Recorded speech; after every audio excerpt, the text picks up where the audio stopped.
Hello students, my self doctor Roshni Lohia. Last class में मैंने आपको माइक्रो इंडस्ट्रीज़ पर डिस्कशन किया था। आज नेक्स्ट वीडियो स्मॉल इंडस्ट्रीज़ या स्मॉल एंटरप्राइज इन इंडिया पर डिस्कशन करूँगी। इसको स्थापना करने का उद्देश्य यह था कि हमारे यहाँ बहुत से क्षेत्र में जो अर्धविकसित या जो विकसित नहीं है वहाँ पे छोटे लघु उद्योग को स्थापना करना, ताकि वहाँ के लोगों का और वहाँ के जो रिसोर्सेज है उसका यूज़ करना और वहाँ के लोगों को रोज़गार उपलब्ध कराना, ताकि उस क्षेत्र का विकास हो सके और हमारे राष्ट्रीय आय में भी वृद्धि हो और लोगों के जीवन में भी सुधार आए। इसलिए लघु उद्योग का कई क्षेत्रों में स्थापना हमारे देश में की जाती है। इससे छोटे छोटे गांव में जो पिछड़े क्षेत्र होते हैं वहाँ इसकी स्थापना करके वहाँ के लोगों को प्रोत्साहित किया जाता है और आर्थिक सुदृढ़ बनाया जाता है, आर्थिक दशा मजबूत की जाती है।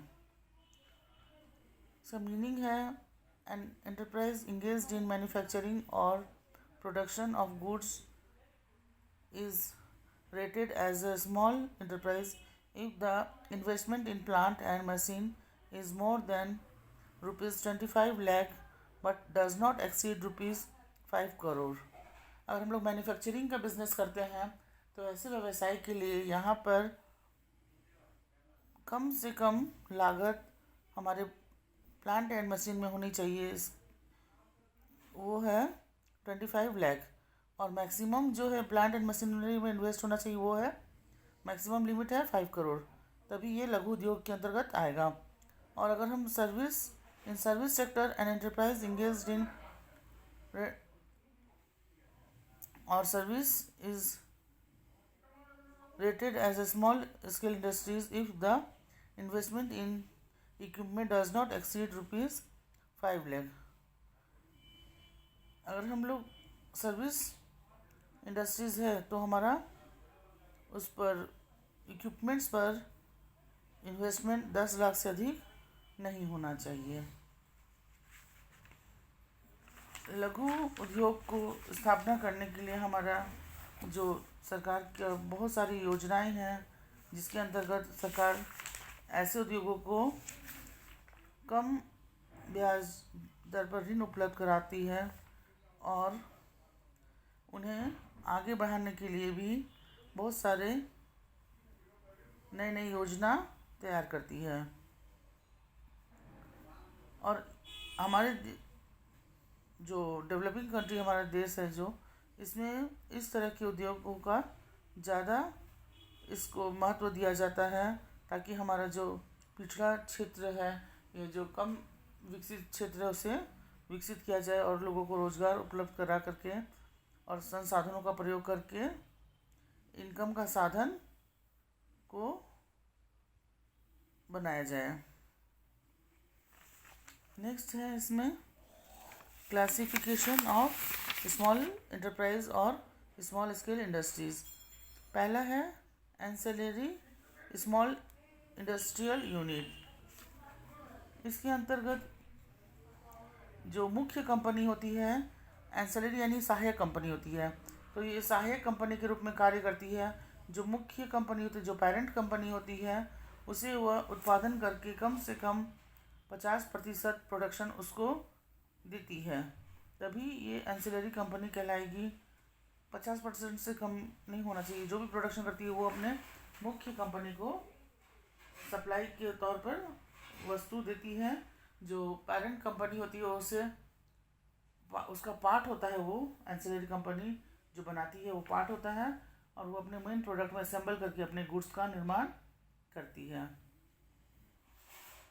नेक्स्ट है, और एंसिलरी कंपनी को मुख्य कंपनी जो होती है, पेरेंट कंपनी होती है, वो फाइनेंशियली भी सपोर्ट करती है और टेक्निकली भी गाइडेंस करती है। नेक्स्ट इसमें एक्सपोर्ट ओरिएंटेड यूनिट।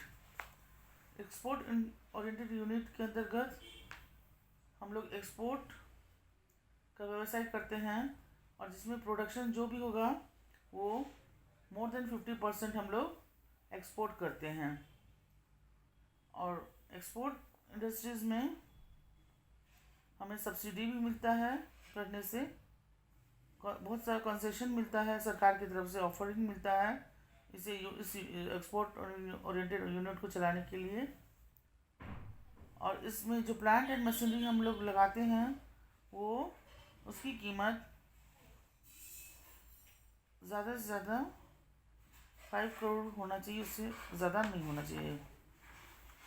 नेक्स्ट है small scale industries own and manage by women entrepreneur, यानी महिलाओं द्वारा संचालित उद्योग, लघु उद्योग।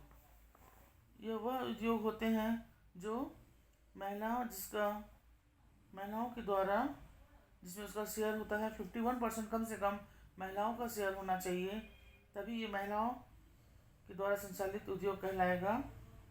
और गवर्नमेंट इसके लिए बहुत सारे इसमें भी स्पेशल ऑफर देती है और लो रेट ऑफ इंटरेस्ट में उन्हें ऋण उपलब्ध कराती है। नेक्स्ट है मैन्युफैक्चरिंग इंडस्ट्रीज़। मैन्युफैक्चरिंग इंडस्ट्रीज़ वैसे उद्योग कहलाएंगे जो वस्तुओं को बनाने का काम करती है और कंप्लीट आर्टिकल बनाती है, और डायरेक्ट कंजप्शन जिसका किया जा सकता है या फिर उसे प्रोसेसिंग के लिए और आगे भी हम लोग उसे दे सकते हैं। जैसे कि रुई से धागा बनाना, तो ये कंप्लीट है, धागा का काम लोग लेते हैं, या फिर धागा अगर हम लोग उसको प्रोसेसिंग करें तो उससे क्लोथ्स भी बनता है। नेक्स्ट है फीडर इंडस्ट्रीज़। ये वैसे उद्योग होते हैं फीडर इंडस्ट्रीज़ जो कुछ प्रोडक्ट या सर्विस में स्पेशलाइज्ड होते हैं। जैसे ये आयरन स्मिथ मैन होते हैं जो कास्टिंग या इलेक्ट्रोप्लेटिंग का काम करते हैं या वेल्डिंग का काम करते हैं, वैसे उद्योगों को इसमें शामिल किया जाता है। नेक्स्ट है सर्विंग इंडस्ट्रीज़। सर्विंग इंडस्ट्रीज़ यानी कि जो वैसे उद्योग जो सेवा अपना प्रदान करती हैं दूसरों को। इसके अंतर्गत लाइट रिपेयरिंग या फिर कोई मेंटेनेंस ऑफ मशीन इक्विपमेंट्स जो अपने सर्विस के द्वारा दूसरा का काम करके देती है, वैसे उद्योग को हम लोग सर्विस इंडस्ट्रीज़ के अंतर्गत या सेवा उद्योग के अंतर्गत आता है। नेक्स्ट वीडियो में फिर आपसे मिलेंगे स्टूडेंट्स। Thank you.